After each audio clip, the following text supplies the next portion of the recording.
Menopause और perimenopause on your weight gaining और weight loss capabilities. अगर एक औरत 12 माह तक एक साथ, यानी ऐसे ना हो कि 1 महीने पीरियड्स आए और फिर 1 महीना नहीं आए, ऐसे नहीं, पूरा 1 साल और 12 महीने आप कंसेक्यूटिव मेंस्ट्रुएट नहीं करती हैं, आपको पीरियड्स नहीं आते हैं, तो आपकी बॉडी जो है वो मेनोपॉज में चली गई है। बट मेनोपॉज से बहुत पहले 4, 5, 6 साल पहले ही बॉडी जो है उसके अंदर बहुत सारी तब्दीलियां आना शुरू हो जाती हैं जो कि बॉडी को मेनोपॉज पे लेके जाती हैं।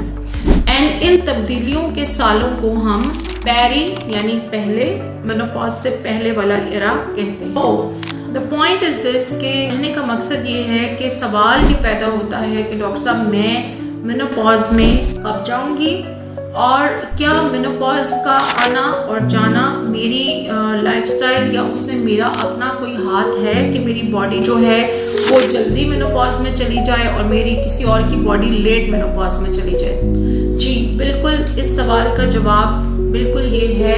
कि जेनेटिक्स के अलावा आपकी अम्मी किस एज में मेनोपॉज में गई, आपकी बहनें किस एज में मेनोपॉज में गई, उस सब के अलावा भी there are lot of factors. जब आपके पीरियड शुरू होते हैं उस टाइम से लेके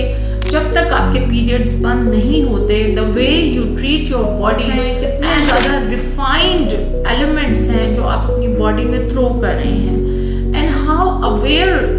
you are of the fact कि आपके लाइफस्टाइल का, आपकी बॉडी, आपके हार्मोन्स, आपकी हर चीज का आपके मेनोपॉज पे अफेक्ट होता है। So once our women aware of the fact कि जितना ज्यादा आप अपने अर्ली 20s में, टीन्स में, जैसे आप 15-16 साल या आपके पीरियड्स 4th, 5th या आजकल 6th क्लास की बच्चों को, 7th क्लास के बच्चों को आ रहे होते हैं, तो उस एज से लेके टिल यूर 35 की एज तक ये 20 साल में आप अपनी बॉडी के साथ जो सलूक करेंगे इसी किस्म का मेनोपॉज आपको मिलेगा। एंड दूसरा सवाल जो क्लिनिक में होता है वो ये होता है कि क्या डॉक्टर साहबा हम लोग अपना मेनोपॉज डिले कर सकते हैं?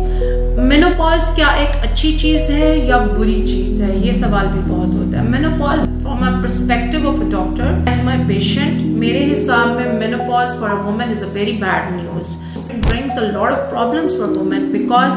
हार्मोन्स जब आपके खत्म हो जाते हैं, वो वाले हार्मोन्स जो कि आपकी फेमिनिटी को डिफाइन करते हैं, जो आपकी स्किन को सैगिंग से बचाते हैं, जो आपकी स्किन को रिंकल से बचाते हैं, जो आपके बालों को गिरने से बचाते हैं, जो आपकी बॉडी में ये जो हमारी एक शेप है बॉडी की कि मिड सेक्शन में हमारा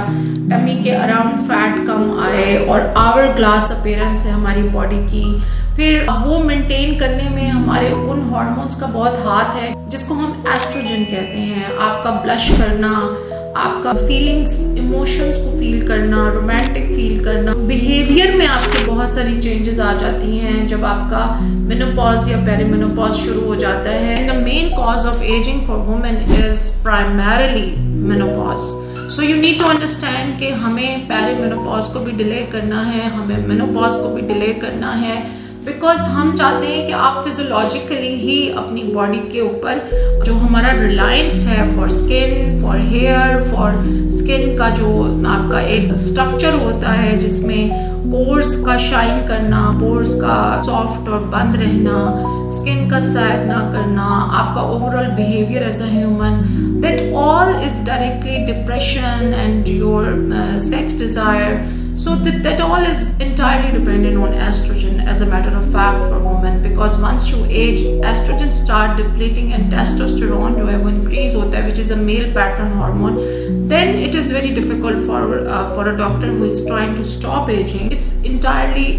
very out of control, बड़ी out of bound हमारे लिए एक situation हो जाती है कि you have like बड़े बड़े यहाँ पे आपके मोटे दाढ़ी जैसे बाल आ रहे हैं, आपके मिड सेक्शन पे फैट बहुत बढ़ा है, आपको सुसाइडल थॉट्स आ रही हैं, आपके रिलेशनशिप में बहुत इश्यूज हैं, आपकी स्किन तबाह हो रही है, एकदम से वेट आउट ऑफ कंट्रोल हो गया है, आपकी हड्डियां आपका साथ छोड़ रही हैं, कैल्शियम डिप्लीशन हो गई है. सो for women sitting at home, it is very important to understand that how they can stop aging. It's not true कि सिर्फ हम डॉक्टर्स यहाँ ट्रीटमेंट करके आपको एंटी एजिंग करेंगे.